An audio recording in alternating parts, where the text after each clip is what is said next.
Après 12 mois d'activité, il faut marquer le pas pour tirer les leçons du travail effectué et envisager les perspectives. C'est l'exercice auquel s'est livré le cantonnement des eaux et forêts de l'Indigné Djuablin dans les locaux de la sous-préfecture d'Aniouasui, cadre de ce rendez-vous bilan annuel des agents des eaux et forêts de l'Indigné. Les différents chefs de poste, 6 au total, ont passé en revue les actions menées dans leurs localités respectives, les acquis et les difficultés. La lutte contre le sillage à façon dans les forêts protégées de l'Indigné a constitué le point de satisfaction avec plusieurs saisies. Pour passer en ville, il vous est difficile de trouver dans nos dépôts le bois, des colis de bois provenant du sillage à façon. Et tout ça, c'est grâce au travail qui a été fait par nos agents. Il y a près de 60 procédures qui ont été établies. Près de 5200 pièces de bois ont été saisies, d'une valeur d'à peu près 20 millions. De cette période. Autre sujet abordé, l'orpaillage clandestin pratiqué dans certains villages, dont la sous-préfecture de Zaranou. Le phénomène a baissé d'intensité grâce aux actions entreprises par les autorités ivoiriennes à travers la brigade de répression contre les infractions au code minier en étroite collaboration avec les agents des eaux et forêts de l'Indigné. Nous avons dressé 2 procès-verbaux contre l'orpaillage clandestin. En plus de ça, les mises en cause ont été traduites devant la justice et ils ont été condamnés. La direction régionale des eaux et forêts de l'Indigné Djuablin veut poursuivre sur sa lancée.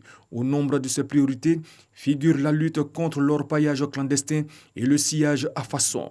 2 activités illicites et néfastes pour l'environnement et pour l'économie.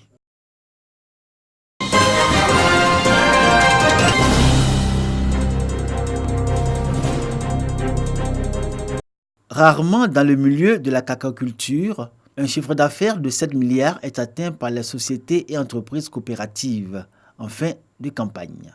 Cette année, la SOCAN, Société coopérative agricole d'Alzopé Nord, a atteint cette performance avec 8 713 tonnes de cacao commercialisées. Pour autant, son président du conseil d'administration n'est pas euphorique. Mohamed Ouedraogo estime que le résultat de fin d'exercice 2018-2019 aurait pu être meilleur si, selon lui, les producteurs membres s'étaient appropriés la culture de la qualité. Je suis dans la joie pour aller rencontrer mes producteurs pour leur dire que vraiment nous devons encore redoubler d'efforts pour pouvoir produire plus et de bonne qualité pour aller à la SOCAN. La direction régionale de l'agriculture de l'AME avance le chiffre de 70 tonnes de pertes, soit l'équivalent de 60 millions de francs CFA. En cause, le non-respect de l'itinéraire culturel et du processus de récolte, malgré les sessions de formation et les conseils sans cesse répétés prodigués aux producteurs par les agents d'encadrement de l'ANADER et du conseil Café Cacao. Conséquence, la coopérative agricole d'Alzopé Nord attend toujours la certification. C'est le défi que la SOCAN est appelée à relever et pour lequel la direction régionale de l'agriculture de l'AME engage l'ensemble de ses 2236 producteurs membres. Bon, je pense que SOCAN, nous on vise très loin. On veut vraiment aller à l'export et puis pourquoi n'a pas aussi faire des transformations des cacao que nous-mêmes nous produisons. C'est notre vision et puis nous avons aussi des projets qui sont en cours. Nous avons 13 sections. Nous comptons faire des réalisations dans toutes nos sections. Donc voilà les défis qui nous attendent. La coopérative agricole d'Alzopé Nord place cette année 2019 sous le signe du renouveau avec comme perspective la performance et la diversification de ses activités. Elle investit dans le vivrier et soutient des productrices d'Atiéké. Cette année, 6 millions de francs CFA ont été octroyés aux productrices membres pour les accompagner dans des activités génératrices de revenus.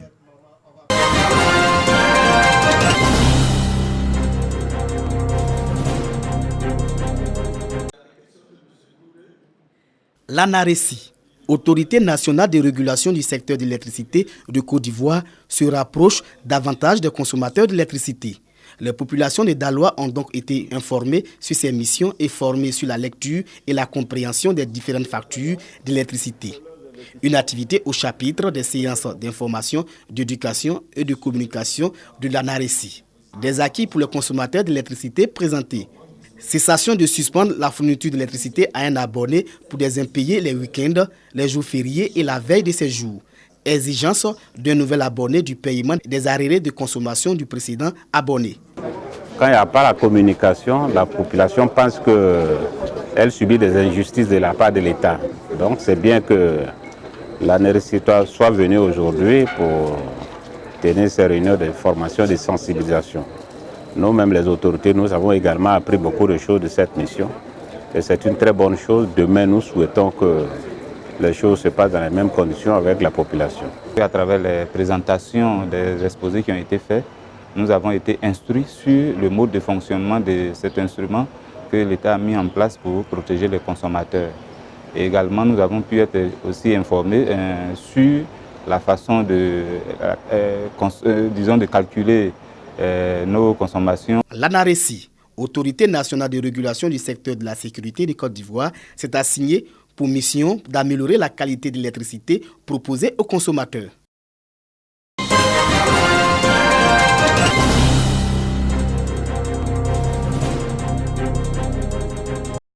Comme au premier jour des épreuves orales du baccalauréat, ce jeudi, les candidats de la session 2019 planchent sur les épreuves orales dans les différents centres d'examen. Au lycée Henri Konan Bédié de Daoukro, candidats, interrogateurs et surveillants sont bien en place.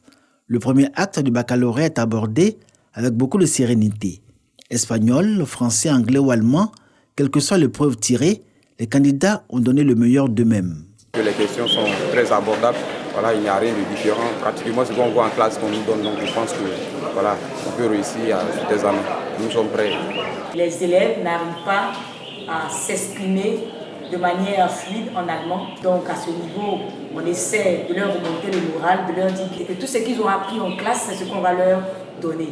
Leur donner les conseils par rapport à la fraude, qu'ils soient sérieux, qu'ils ne s'adonnent pas à la tricherie, parce que le bac, c'est un examen qui couvre les pôles du travail. À l'ambiance actuelle du BEPC, avec succédé celle du CEPE et l'entrée en 6e. La directrice régionale de l'éducation nationale de l'IFU, Chantal Tareg, a sillonné plusieurs centres d'examen dans chacun des 3 départements qui composent la région de l'IFU, Daoukro, Mayakro et Prikro. Prikro choisi pour le lancement officiel de l'examen du CEPE. Dans l'une des salles de composition du groupe scolaire Prikro 2, les candidats ont reçu les conseils de la directrice régionale de l'éducation nationale et du préfet de Prikro, Carmen Chia Aman. Ils sont 7708 candidats inscrits à la session 2019 du CEPE à Prikro et en attente de leurs résultats. Quant à leurs aînés composant pour les épreuves orales du baccalauréat, ils auront à subir les épreuves écrites le lundi 8 juillet prochain.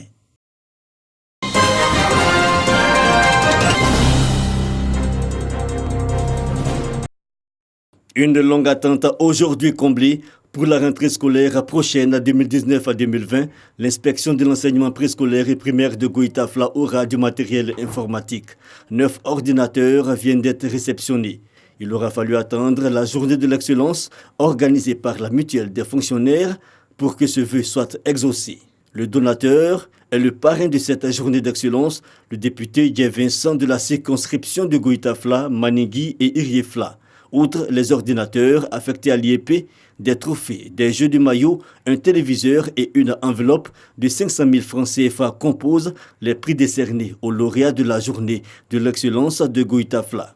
C'est toujours un sentiment de satisfaction quand on prime un sachant, un meilleur élève. Je le fais au niveau de la pépinière, c'est-à-dire que ceux qui sont au niveau de CP1 ou CM2, mais on arrivera au secondaire l'année prochaine. L'inspecteur de l'enseignement primaire de Goïtafla, Nguessan Yaojul, a dit aux donateurs toute la reconnaissance des personnels de cette inspection et des bénéficiaires. Le maire de la commune de Goïtafla, le docteur Yoambi Athanase, a affirmé son engagement à soutenir l'école et fait la promesse de doter chaque village de la commune d'une école primaire. Les élèves primés ont été félicités et leurs camarades invités à s'inscrire dans l'excellence afin d'être demain des acteurs participants au développement de la Côte d'Ivoire. Lucien Falebi, cadre et fils de Goïtafla, a été présenté comme modèle à imiter par les élèves des écoles de l'inspection primaire de Goïtafla. Cette IEP fait de l'excellence son credo.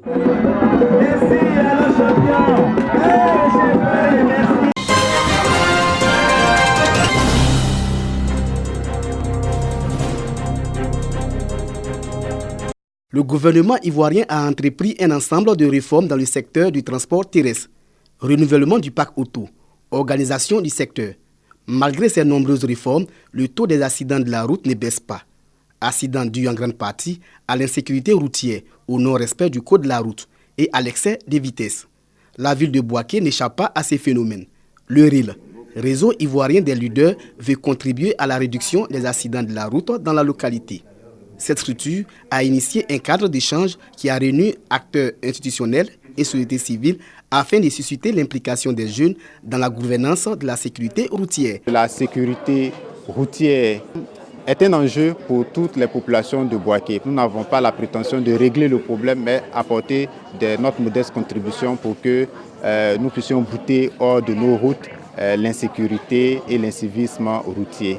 Au cours de ces panels, les jeunes ont été outillés sur les mesures prises en matière de lutte contre l'incivisme en vue de prévenir les drames sur les routes. Le taux d'accident au niveau de notre département de Bouaké est élevé donc, au niveau par rapport au taux national. Donc, c'est pour nous un honneur de pouvoir prendre à bras le corps cette initiative de sensibilisation et également aller vers nos amis jeunes, toujours les encourager à pouvoir quand même avoir les équipements nécessaires pour assurer leur sécurité. Aujourd'hui, 80% des jeunes possèdent une moto. C'est de leur dire d'être prudent, d'appliquer la réglementation de la conduite, d'appliquer pour ceux qui peuvent encore. Il y a des recyclages, il faut y aller, il faut respecter le code de la route et c'est en ça que la Côte d'Ivoire pourra compter sur eux. Le réseau ivoirien des leaders existe depuis 2005. Il bénéficie du partenariat de la fondation Friedrich Ebert.